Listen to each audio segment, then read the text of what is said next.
दुसरी गोष्ट आपण बघाल तर भांडूप हा मिडल क्लास आहे, स्लम एरिया आहे, त्यामुळे घरकाम करणाऱ्या महिला भरपूर आहे. तर त्या घरकाम करणाऱ्या महिलांना त्यांची सभासद नोंदणीपासून मी काम केलं. आणि दुसरी गोष्ट, जी समोरचा उमेदवार आहे तो दुसऱ्या वॉर्डमध्ये स्टेशनला राहतोय आणि ती खासदाराची कन्या आहे, तर ते घराणेशाही कुठेतरी आहे समोर. प्रचार करताना ही लाडक्या बहिणी सांगतात की नाही, आम्ही ज्यांनी दिले त्यांना आम्ही कसं विसरू. भांडूपमध्ये जी दुर्घटना घडली ती आताचे जे खासदार आहे त्यांच्या दरवाजातच घडली, परंतु बाकीच्यांना पण तो त्रास झाला. पण जर हे भांडूपमध्ये सुसज्ज हॉस्पिटल असतं तर ही वेळ आज आली नसती. त्या नातेवाईकांना तेवढ्या लांब धावत जावं लागलं. त्या रात्रीची वेळ खूप कठीण होती, ती दुर्घटना खूप वाईट होती. मुंबई महानगरपालिका निवडणुकीची रणधुमाळी सुरू झाली आहे. भांडूप येथील प्रभाग क्रमांक 114 मध्ये मोठ्या प्रमाणात टफ फाईट आपल्याला पाहायला मिळते आणि याच प्रभागामधून शिवसेना धनुष्यबाणाच्या उमेदवार आहे सुप्रियाताई धुरत. नेमकं या प्रभागामध्ये काय काय समस्या आहेत किंवा आतापर्यंत त्यांनी केलेल्या कामांचा प्रभाव या प्रभागातील लोकांवर पडला आहे की नाही, एकंदरीत आताच्या निवडणुकीची जी टफ फाईट आहे ती कशा प्रकारे त्यांना एखाद्या आव्हानात्मक जी आहे प्रकारे वाटते, हे त्यांच्याकडूनच जाणून घेऊया. ताई, तुमचं खूप खूप स्वागत आहे लोकमतमध्ये. तुमचं शिक्षण बीकॉम पर्यंत झालेलं आहे आणि एक तुम्ही एज्युकेटेड उमेदवार आहात. यासह आपण पाहिलं तर गृहिणी देखील आहात. वर्षानुवर्षे तुम्ही जे आहे समाज कार्य करत आहात. मी तुमचं जे आहे सोशल मीडिया देखील पाहिलेलं आहे. तर निवडणुकीमध्ये याचा कितपत प्रभाव जो आहे लोकांवर पडेल, याबद्दल काय वाटतं तुम्हाला नेमका? सगळ्यात पहिले तर जेव्हा मी या प्रभागात म्हणजे लग्नानंतर राहायला आली तेव्हा गृहिणी म्हणूनच काम म्हणजे घरी होती. आणि त्यावेळेला आमचं चाळीतलं जीवन होतं. म्हणजे रोजच्या समस्या म्हणजे नळावर लाईन लावणं, पाणी भरणं, लाईटीची कमतरता आणि दाटीवाटीची वस्ती असल्यामुळे गटारं आणि ते सगळ्या समस्या मला माहिती होत्या. आणि त्याच्यामधनं त्या दृष्टिकोनातनं जर आपला हा भांडूपचा भाग बघताय तर हा डोंगराळ आहे आणि दाटीवाटीची वस्तीवाला आहे, त्यामुळे ह्या समस्यांची मला जाण आहे. त्यानंतर मग मी ते गृहिणीमधनं हळूहळू जसं फॅमिली लाईफमध्ये बाहेर आली तशी व्यावसायिक आणि उद्योजकाकडे माझा कल वाढला. मी उद्योजक म्हणून बनवण्याचा प्राथमिक पायरी उलटली. त्यानंतर महाराष्ट्र व्यापारी पेठची सभासद होती, त्यामुळे तिथे माझा व्यवसाय चांगला चालला. मला आउटपुट चांगलं मिळालं. मी जे प्रॉडक्ट मॅन्युफॅक्चरिंग करत होती त्याच्यामध्ये मला मागणी प्रचंड प्रमाणात वाढली. दरवर्षी माझा उत्पादन मोठ्या मोठ्या प्रमाणात व्हायला लागलं आणि उद्योजकाची वरची पायरी गाठून मी आज यशस्वी उद्योजिका आहे. तर त्याप्रमाणे आज मी जेव्हा प्रभागात फिरते तर महिलांच्या समस्या जाणते. महिलांना उद्योग तर करायचे पण घर पण सांभाळायचं आहे. तर त्या दृष्टिकोनातून मी त्यांना त्याचं मार्गदर्शन करू शकते की व्यवसाय कसा केला जातो आणि काय तुम्हाला त्यासाठी मनोबल पाहिजे, काय आत्मविश्वास पाहिजे, या सगळ्यासाठी मी प्रयत्न करत असते. नक्कीच आपण पाहिलं की नेहमी उपमुख्यमंत्री एकनाथ शिंदे असं म्हणत असतात की मी एक सामान्य माणूस आहे. कसं ते आहे, रिक्षा चालकापासून त्यांचा मुख्यमंत्री, मग उपमुख्यमंत्री, मग मंत्रीपद अनेक त्यांनी भूषवलेली आहे. इथपर्यंतचा प्रवास त्यांचा सुरू झालेला आहे. तुम्ही देखील एक सामान्य जे आहे माणसांपासून सुरुवात केलेली आहे आणि आता इथपर्यंत जे आहे उमेदवारी तुम्हाला मिळालेली आहे. जेव्हा तुम्हाला उमेदवारी मिळाली त्यावेळेस काय काय जे आहे योजना मग तुमच्या डोक्यात आला की नाही, आपण लोकांसाठी हे करू शकतो, या गोष्टी ज्या आहे तुम्ही नियोजित केलेल्या आहेत, एकंदरीत काय प्लॅनिंग तुम्ही आखलेलं आहे? आता तसं बघायला गेलं तर भांडूपमध्ये मी समाजकार्य हे अगदी 30-35 वर्ष आधीपासूनच करते. म्हणजे जवळजवळ तुम्ही बघाल तर आम्ही आज नावारूपाला आलो किंवा लोक मला जाणायला लागली ती आमचे कोकण महोत्सव, मिसळ महोत्सव आणि महाराष्ट्र महोत्सव. तर कोकण महोत्सव आज 28 वर्ष झाली, मिसळ महोत्सव 5 वर्ष करतोय, 8 वर्ष आपला महाराष्ट्र महोत्सव, हे सगळे आहेत. त्यामुळे त्याच्यामध्ये जे आम्ही सामाजिक उपक्रम राबवतोय त्याच्यामुळे तर आम्ही ओळखलं गेलेलो आहे. प्रत्येक महिलांना मदत करणं, बचत गटांना स्टॉल देणं, त्यानंतर एखाद्या कंपनीचं कसं प्रोडक्ट विकलं जाऊ शकतं याच्यासाठी मी मार्गदर्शन केलं. या सगळ्या करत असताना ओळख अशी वाढत गेली. सामाजिक कार्य करताना मी मेनली बचत गटांना टार्गेट केलं की बचत गटांना त्यांनी जर समजा ते एखादं उत्पादन बनवत आहेत तर ते कसं काय ते विक्री करू शकतात किंवा त्यांना काय प्राथमिक स्टेज काय घ्यायला पाहिजे यासाठी मार्गदर्शन केलं. ते बचत गट बनवली, त्यांचं अनुदानासाठी प्रयत्न केले. दुसरी गोष्ट आपण बघाल तर भांडूप हा मिडल क्लास आहे, स्लम एरिया आहे, त्यामुळे घरकाम करणाऱ्या महिला भरपूर आहेत. तर त्या घरकाम करणाऱ्या महिलांना त्यांची सभासद नोंदणीपासून मी काम केलं. आज मी 5 वर्ष ते काम करते. तर आपल्याला माहिती आहे जेव्हा कोरोना आला तेव्हा बिल्डिंगमध्ये त्यांना एंट्री दिली नव्हत्या.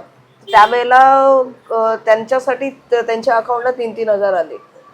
त्याच्यानंतर आता भांडी वाटप वगैरे पण स्कीम आल्या त्यांच्यासाठी, त्यासाठी मी काम केलं.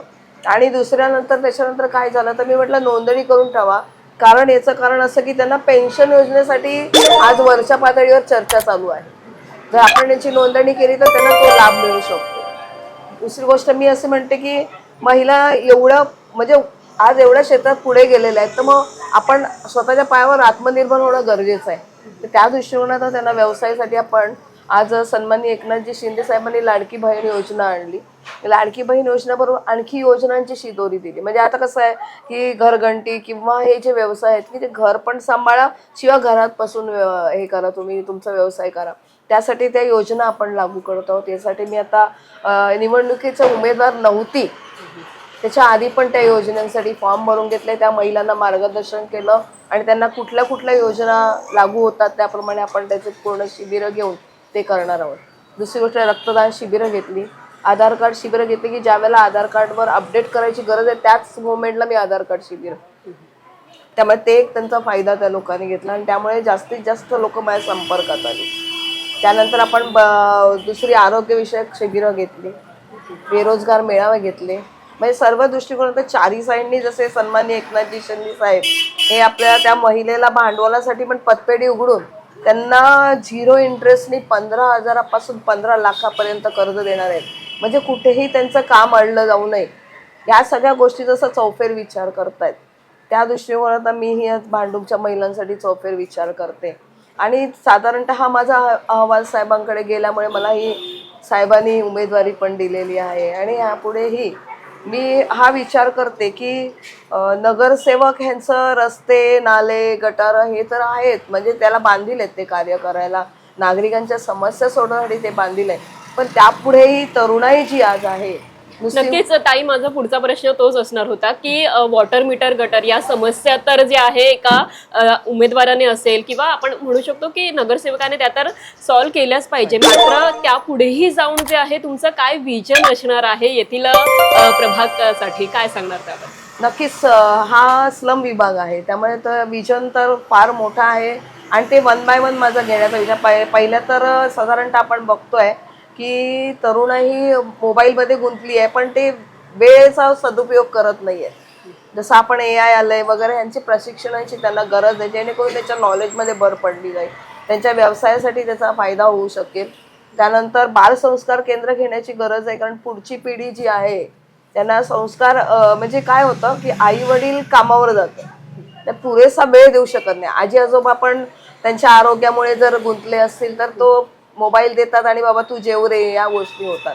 तर त्या दृष्टिकोनातनं ती बालसंस्कार केंद्र माझं घेण्याचा विचार आहे.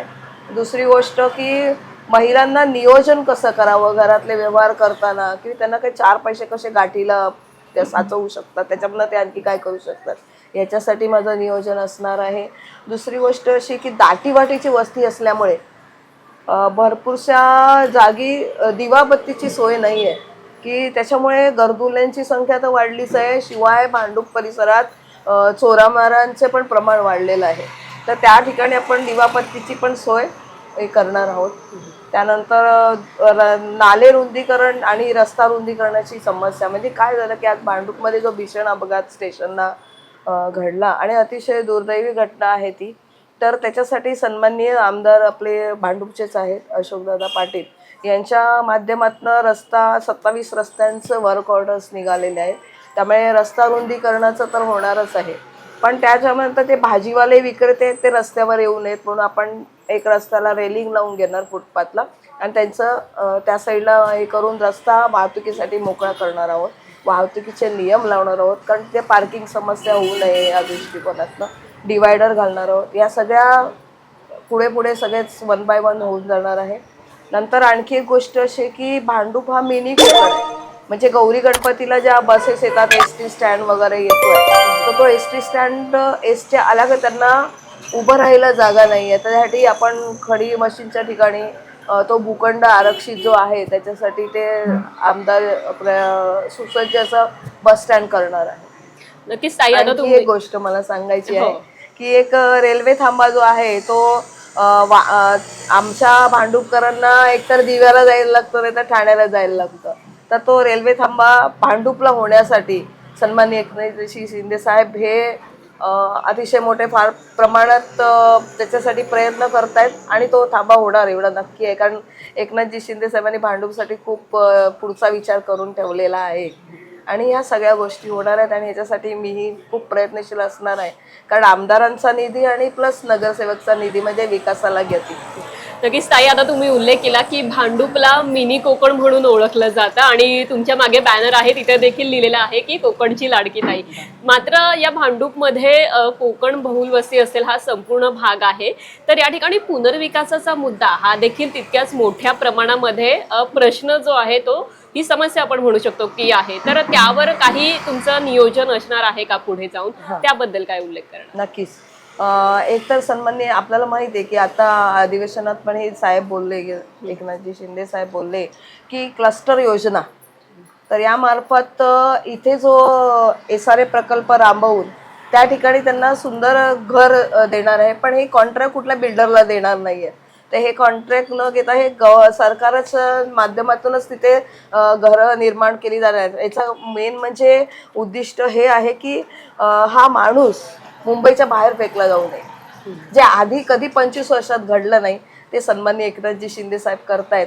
आणि आपल्याला माहिती आहे की जे घडलं नाही ते 2.5 वर्षात साहेबांनी करून दाखवलंय की फक्त रात्रीचे 2.5 तास झोप घेऊन त्यांनी हे केलेलं आहे.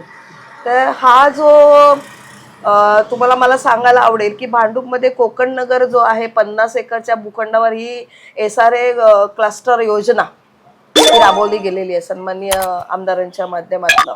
त्यामुळे ती नक्कीच आपल्या माता रमाबाईच्या इथे ती राबवण्याचं आपल्या लवकरात लवकर प्रयत्न असतील आणि ती 100% राबवली जाणार आहे. त्यामुळे तिथूनच्या नागरिकांना हा दिलासा आहे की आज मी जिथे राहते तिथे मला आज सुंदर घर मिळणार आहे.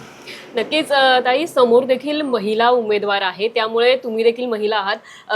ग्राउंड लेवलवर जाताना मग आपण पाहिलं तर कुठेतरी कॉम्पिटिशन तुम्हाला पाहायला मिळते किंवा कशा प्रकारे मग जे आहे प्रचारावर त्याचा प्रभाव पडत असेल, त्याबद्दल काय उल्लेख करणार? ॲक्च्युली कसं असतं म्हणजे की माझ्या मते तर स्थानिक उमेदवार असेल तर तो स्थानिक समस्यांना त्याची जाण आहे आणि पहिल्यापासून स्थानिक आहे. आणि दुसरी गोष्ट जी समोरचा उमेदवार आहे तो दुसऱ्या वॉर्डमध्ये स्टेशनला राहतोय आणि ती खासदाराची कन्या आहे, तर ते घराणेशाही कुठेतरी आहे समोर.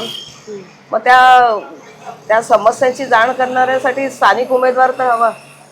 तर ते त्याच्याबद्दल लोक नक्कीच विचार करतील. आणि भांडूपमध्ये जी दुर्घटना घडली ती आताचे जे खासदार आहेत त्यांच्या दरवाजातच घडली. त्यामुळे तिथे भांडूपमध्ये सुसज्ज हॉस्पिटल नसल्यामुळे आज त्या लोकांची एवढी वाईट अवस्था झाली की त्यांना एकतर राजावाडी नाहीतर इकडे अगरवाल हॉस्पिटलला न्यायला लागलं. तोपर्यंत वाटेत त्यांना अनेक असं आणि त्याच्यामध्ये जीव किती बसच्या खाली तर 4 ॲट स्पॉट 4 जण गेलीच, परंतु बाकीच्यांना पण तो त्रास झाला. पण जर हे भांडूपमध्ये सुसज्ज हॉस्पिटल असतं तर ही वेळ आज आली नसती. त्या नातेवाईकांना तेवढ्या लांब धावत जावं लागलं. त्या रात्रीची वेळ खूप कठीण होती, ती दुर्घटना खूप वाईट होती. तो जो त्रास झाला तो भांडूपमध्ये हॉस्पिटल नसल्यामुळे हा त्रास त्यांना सहन करावा लागला. मुख्यमंत्री एकनाथ शिंदे या भागामध्ये येऊन गेलेले आहेत, तर त्यांचा प्रभाव लोकांपर्यंत आधीच पोहोचलेला आहे. मात्र निवडणुकीच्या काळामध्ये कितपत जो आहे याचा फायदा होऊ शकतो, काय वाटतं तुम्हाला याबद्दल? मुख्यमंत्री तर येऊन गेलेच. सन्माननीय एकनाथजी शिंदे साहेब आले तेव्हा दुतर्फा सगळीकडे आपल्या लाडक्या बहिणी थांबल्या होत्या. प्रचार करताना ही लाडक्या बहिणी सांगतात की नाही, आम्ही ज्यांनी दिले त्यांना आम्ही कसं विसरू. भले ते काही सम ऑफ द अमाऊंट म्हणजे 1,500 असतील, पण ते माझ्या संसारासाठी आहेत, ते माझ्या औषधासाठी आहेत. आज मला औषधं लागत आहेत, त्याच्यामध्ये माझ्या लाडक्या भावानी बरं असं नाही की आपला भाऊ एकदाच वर्षातनं भाऊबीज करतो, पण या लाडक्या भावानी तर प्रत्येक महिन्याला आम्हाला भाऊबीज दिली आहे.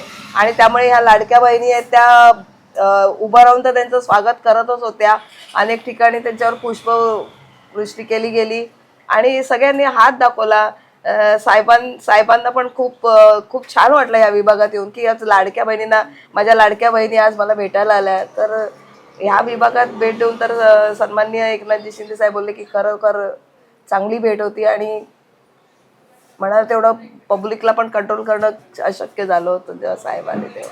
काही भांडूपमध्ये जे आहे अनेक समस्या जाणवतात, तर आता तुम्ही निवडणुकीमध्ये देखील उतरलात. भांडूपमध्ये काय बदल व्हावे असे तुम्हाला वाटतात, किंवा काय एकंदरीत समस्या आहे भांडूपकरांची की त्यांच्यामध्ये खतखत आहे, किंवा हा बदल झाला पाहिजे असं वाटतं? काय बोलणार याबद्दल?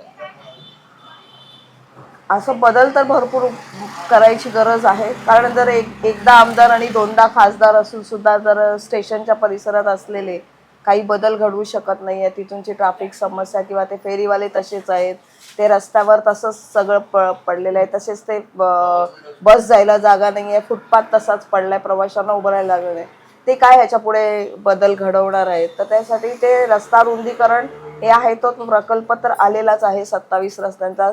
सन्माननीय आमदार अशोकदादा पाटील यांनी अधिवेशनात पण हा मुद्दा भांडूपच्या परिसराचा उचलून धरला आणि हे रस्त्याचे प्रकल्प येण्यासाठी आणखी निधीची पण त्यांनी सांगितली आणि तसा निधी त्यांना भांडूप परिसरासाठी मिळालेला आहे. त्यामुळे रस्ता रुंदीकरण हे जर घराणेशाही तिथे काय करू शकत नाही, ती वरती येऊन काय करणार आहे? त्यामुळे हे आपल्या महायुतीमधनंच कार्य होणार आहे, कारण आमदार आपले भांडूपचे आहेत आणि इथूनचा नगरसेवक झाल्यावर या विभागाचा विकास झाला राहणार नाही.